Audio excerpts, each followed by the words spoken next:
Hi friends, welcome to our channel. So ఈరోజు మనము software టెస్టింగ్లో spiral model గురించి పూర్తిగా తెలుసుకుందాము. స్పైరల్ మోడల్ అంటే ఏంటి, సో ఈ విధంగా పర్ఫామ్ చేస్తారు, సో దాని గురించి క్లియర్గా తెలుసుకుందాము. సో ప్రీవియస్ మనము ఎజైల్ మోడల్ గురించి అలాగే వాటర్ ఫాల్ మోడల్ గురించి అయితే తెలుసుకున్నాము. సో దీని గురించి కూడా ఎక్కువగా మనకి ఇంటర్వ్యూస్లో అడుగుతుంటారు. సో స్పైరల్ మోడల్ అంటే ఏంటి, సో ఈ విధంగా వర్క్ చేస్తారు, దాని యొక్క సైకిల్ ఏ విధంగా ఉంటుంది అని కూడా అడుగుతారు. సో కాబట్టి తప్పకుండా ఈ వీడియోని స్కిప్ చేయకుండా చివరి వరకు చూడండి. అలాగే ఇలాంటి మరిన్ని సాఫ్ట్వేర్ టెస్టింగ్ వీడియోస్ కోసం మన ఛానల్ తప్పకుండా సబ్స్క్రైబ్ చేసుకోండి. సో ఇంకా మనం టాపిక్ అయితే స్టార్ట్ చేద్దాం. సో ఫస్ట్ మనము స్పైరల్ మోడల్కి సంబంధించిన డెఫినేషన్ చూద్దాము. సో దీన్ని బట్టి ఇంకా క్లియర్గా మనమైతే అర్థం చేసుకుందాము. సో ఇక్కడ చూసుకుంటే మనము the biggest problem we face in the water fall model is that taking a long duration to complete the product and the software becomes outdated. To solve this problem, we have a new approach which is known as the spiral model. The spiral model is also known as a cycle model. So ఇది జనరల్గా మనకి definition. So for example spiral model ఎందుకు introduce చేశారు, so అంటే ఏంటి అని చెప్పేస్తే ఈ 4 లైన్లో జస్ట్ మీరు ఎక్స్ప్లెయిన్ చేస్తే సరిపోతుంది.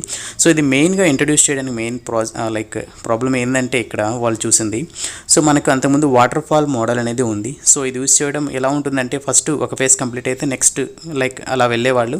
సో ఇక్కడ ఏంటంటే మనకు ఎక్కువ టైం అయితే తీసుకుంటుంది ఒక ప్రాజెక్టు. సో కంప్లీట్గా ఎండ్ టు ఎండ్ అంతా ఫేస్ టెస్టింగ్ కానీ డెవలప్మెంట్ కానీ అంతా కంప్లీట్ అయ్యి బయటికి రావడానికి సో కొన్ని మంత్స్ అయితే పడుతుంది based on the project. So ఈ ప్రాసెస్ అనేది ఎక్కువ టైం తీసుకుంటుంది, అలాగే దీనికి ఎక్కువ మనీని కూడా ఇన్వెస్ట్ చేస్తున్నారు. సో దీన్ని ఓవర్కమ్ చేయడానికి ఈ స్పైరల్ మోడల్ని ఇంట్రొడ్యూస్ చేయడం అయితే జరిగింది. సో దానికోసం వాళ్ళు క్లియర్గా అయితే మెన్షన్ చేశారు. సో అలాగే దీన్ని స్పైరల్ మోడల్ని సైకిల్ మోడల్ కూడా అంటారు. ఫర్ ఎగ్జాంపుల్ సైకిల్ మోడల్ అంటే ఏంటి అన్న అడుగునా కూడా జస్ట్ మీరు దీని గురించి ఎక్స్ప్లెయిన్ చేస్తే సరిపోతుంది. నెక్స్ట్ మనం ఇక్కడ చూసుకుంటే in this model we create an application module by module and handed over to the customer so that they can start using the application at very early stage, and we prepare this model only when the module is dependent on each others. In this model we develop the application in the stages because sometimes the client gives the requirements in between the process. So ఇది మనకి జనరల్గా brief కొంచెం ఇంకా క్లియర్గా అర్థం చేసుకోవాలనుకుంటే spiral model గురించి. So ఈ మోడల్ యొక్క యూజ్ ఏంటి అలాగే అడ్వాంటేజెస్ చూసుకుంటే మనకి సో జనరల్గా మనకి ఒక సాఫ్ట్వేర్లో కానీ ఏదైనా ప్రోడక్ట్లో కానీ సో మాడ్యూల్ వైజ్గా డెవలప్ చేస్తూ ఉంటారు. సో ఒక మాడ్యూల్ కంప్లీట్ అవ్వగానే ఆటోమేటిక్గా ఆ మాడ్యూల్ని కస్టమర్కి అయితే ఇవ్వడం జరుగుతుంది. సో తను యూస్ చేస్తారు. సో తను యూస్ చేసి so based on the requirement so అది డెవలప్ చేశారా, సో ఇంకేమైనా చేంజెస్ ఉన్నాయా, లేదంటే తనకి ఇంకేమైనా కావాలనుకుంటున్నారా, సో దానికి సంబంధించిన ఫీడ్బ్యాక్ అయితే తొందరగా ఇవ్వడం అయితే జరుగుతుంది.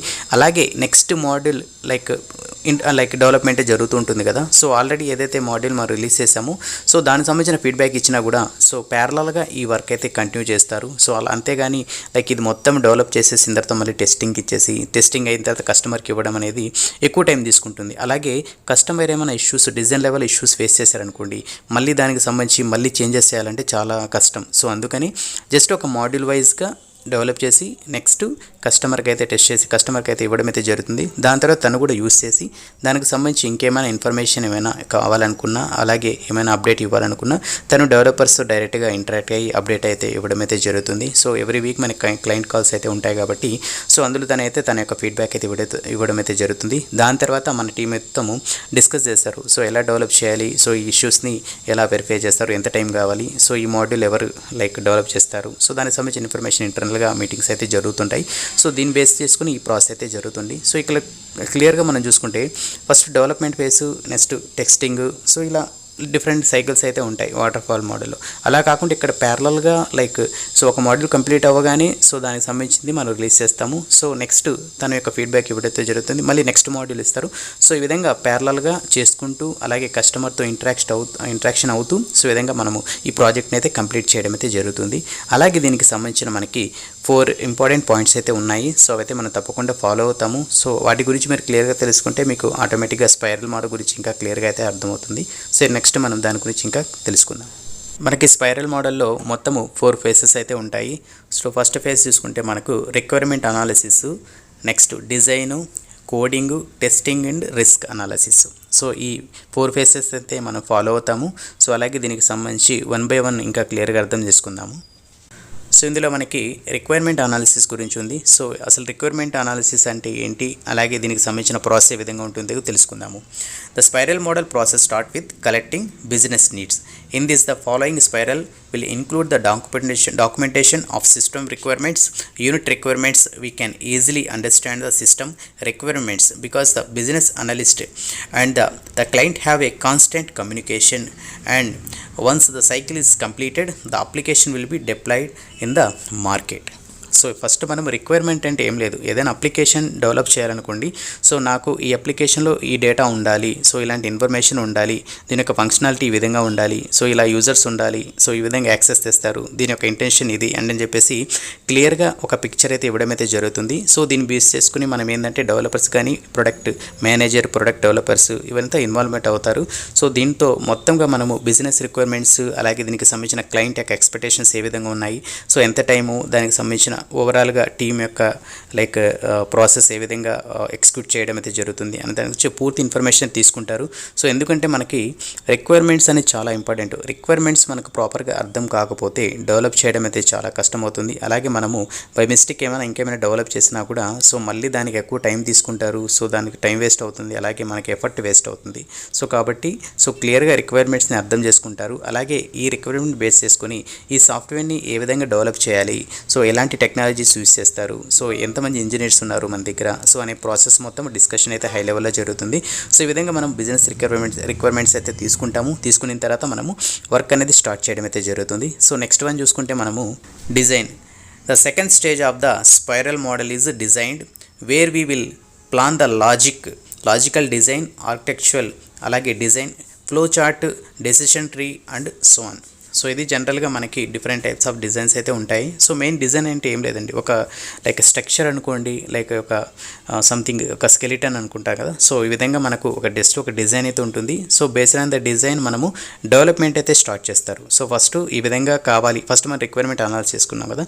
సో రిక్వైర్మెంట్స్ అర్థమైన తర్వాత మనం డిజైన్కి అయితే ఇస్తాము. సో డిజైన్ టీమ్ ఏం చేస్తారంటే, సో ఏ విధంగా మీకు ఎలాంటి డిజైన్ కావాలి, పై చార్ట్ లెవెల్ కావాలా, మనకు లాజికల్గా కావాలా, సో ఈ విధంగా కావాలని చెప్పేసి డయాగ్రమాటిక్గా మనకి ఇవ్వడం అయితే జరుగుతుంది. సో దాన్ని బేస్ చేసుకుని మనము ఎవరైతే ఎక్స్పెక్టెడ్ డెవలపర్స్ ఉన్నారో సో వాళ్ళైతే వర్క్ చేయడం అయితే జరుగుతుంది.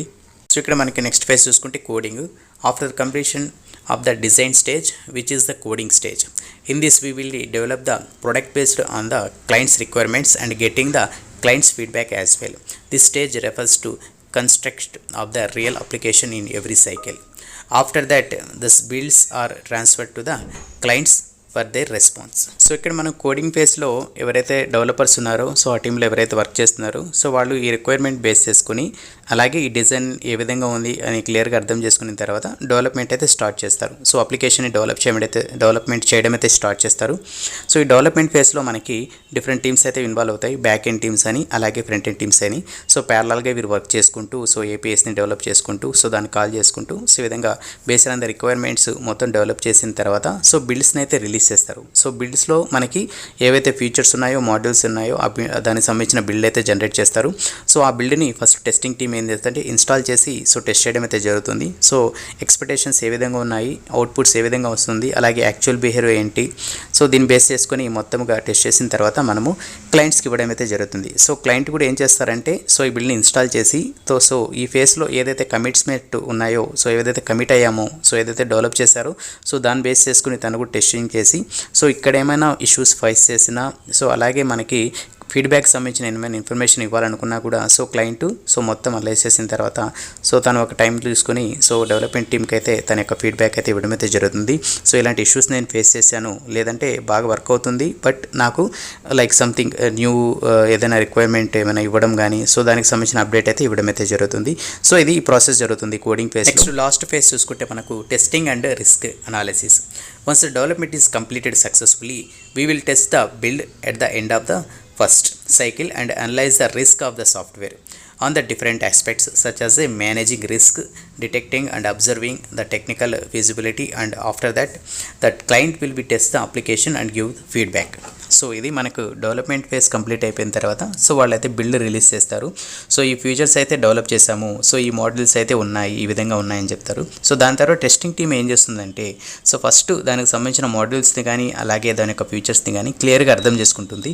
అర్థం చేసుకున్న తర్వాత టెస్ట్ ఇంజనీర్స్ ఎవరైతే ఉన్నారో వాళ్ళు టెస్ట్ ప్లాన్ అయితే ప్రిపేర్ చేస్తారు. సో ఏ విధంగా టెస్ట్ చేయాలి, ఎంత టైం తీసుకుంటుంది, ఎంతమంది ఇంజనీర్స్ అయితే ఉన్నారు, సో ఎలాంటి మనకు సెటప్స్ కాన్ఫిగరేషన్ అయితే కావాలి, సో ఓవరాల్గా దీని యొక్క ఇన్ఫర్మేషన్ అయితే వాళ్ళు గ్యాదర్ చేయడం అయితే జరుగుతుంది. జరుగుతుంది. సో దీని తర్వాత ఏదైతే టెస్ట్ కేసెస్ రాసుకున్నారో సో ఆ టెస్ట్ కేసెస్ని బిల్డ్ ఇన్స్టాల్ చేసి 1 by 1 ఎగ్జిక్యూట్ చేసుకుంటూ వస్తారు. సో ఇదంతా వర్కింగ్ ఫైన్ అనుకోండి. సో మనకి రిక్వైర్మెంట్ బేస్ చేసుకుని ఏ విధంగా లైక్ వర్క్ అవ్వాలో లేదా ఎక్స్పెక్టెడ్ రిజల్ట్స్ ఏ విధంగా మనం ఎక్స్పెక్ట్ చేస్తున్నాము సో ప్రాపర్గా అన్నీ వచ్చేసాయి అనుకోండి.